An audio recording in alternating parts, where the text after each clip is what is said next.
All right, let's get right into this whiteboard walkthrough. Grab your markers, clear your mental whiteboard, and let's tackle one of the most high-yield, adrenaline-pumping topics you are ever going to face, status epilepticus. Whether you're prepping for NEET PG, INI-CET, or you're actually managing a crash cart in the emergency department, understanding this condition with absolute clarity is just non-negotiable. Here is our roadmap for today. We're going to hit the clinical importance, dive into the mechanisms of epileptogenesis, cover presentation and diagnosis, map out the exact treatment timeline, and finally, tackle refractory status management. Okay, starting right off with Section 1, the clinical importance.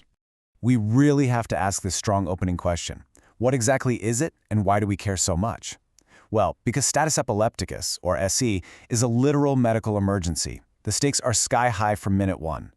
You're not just dealing with a standard passing seizure here.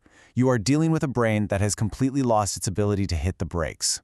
If a seizure goes on uninterrupted, the consequences are terrifying. We're talking direct systemic failures. You'll see profound cardiorespiratory dysfunction, severe hyperthermia, and massive metabolic derangements. And ultimately, all of this culminates in permanent cellular injury.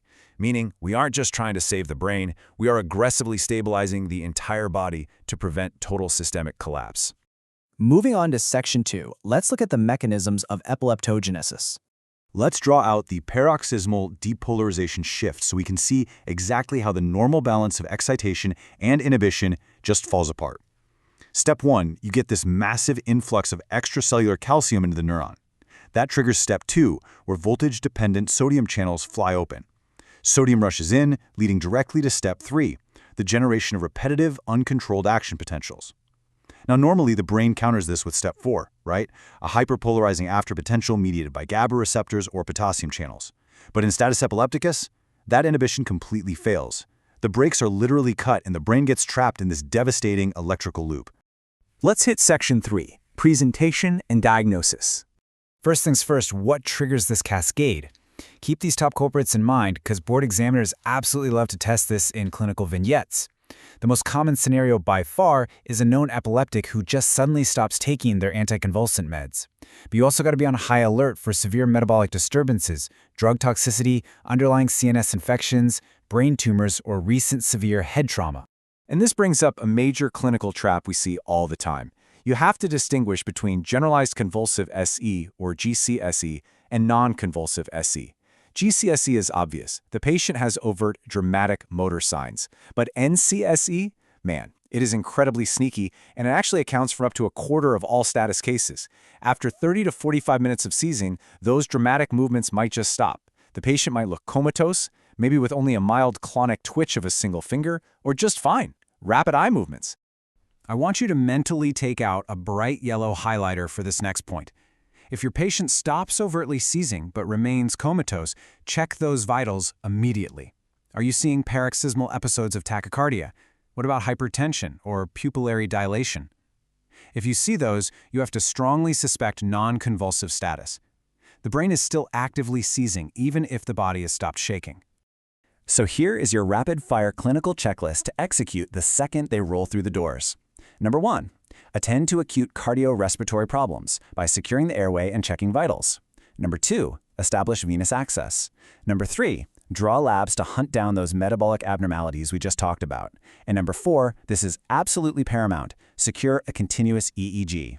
When you suspect that sneaky, non-convulsive status, EEG is often the literal only way to confirm your diagnosis. All right, Section 4, the treatment timeline. Time is brain tissue, so we're going to map our drug choices directly against the ticking clock. We break this down into 3 distinct phases based on the source material. You've got impending status epilepticus from 5 to 30 minutes, established status epilepticus from 30 minutes up to 48 hours, and late refractory status epilepticus when things stretch beyond 48 hours. Let's start with that critical first window. In that 5 to 30-minute window of impending SCE, your absolute first line is a benzodiazepine. You're going to push IV lorazepam at 0.1 milligrams per kilogram or IV midazolam at 0.2 milligrams per kilogram or diazepam. Why? Well, think back to that cellular pathway we drew out earlier. We push benzos first to directly enhance GABAergic inhibition. We're basically chemically forcing that failed hyperpolarization step to work, slamming the brakes on those repetitive action potentials. But hey, what if that doesn't work? If we hit that 30-minute mark and enter established siege, we have to escalate immediately. We add longer-acting IV anti-seizure meds to stop recurrence. The protocol here is IV phenytoin at 20 milligrams per kilogram, or IV valproic acid at 20 to 30 milligrams per kilogram, or IV levetiracetam also at 20 to 30 milligrams per kilogram. You're essentially layering your defenses to stabilize the neuronal membrane. Which brings us to Section 5, refractory status management. When we pass that 48-hour mark, despite everything we've done, we are officially in late refractory territory. The brain is locked in this devastating hyperexcitable loop. At this point, standard anti-seizure meds aren't going to cut it anymore. We have to completely suppress the brain's electrical activity. We do this by inducing a medical coma using continuous anesthetic infusions, relying on heavy hitters like propofol, midazolam infusions, or pentobarbital. And here is a vital piece of wisdom straight from the texts. And honestly, it's a classic med student panic moment. I want you to really think about this quote. If you've paralyzed a patient with a neuromuscular blockade to safely intubate them, you've successfully stopped their muscles from moving. But the brain? The brain might still be seizing in silence. You absolutely must have that continuous EEG running to ensure you've actually treated the status, not just masked the symptoms.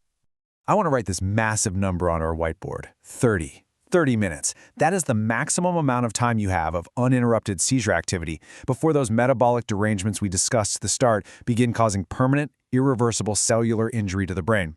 That is exactly why our timeline has to be so incredibly aggressive. To wrap up, I want to leave you with a final, provocative thought for your own study. When a patient survives this acute, life-threatening emergency, what actually happens next? How does surviving this level of trauma fundamentally alter the brain's baseline excitability forever, essentially creating a newly epileptogenic brain?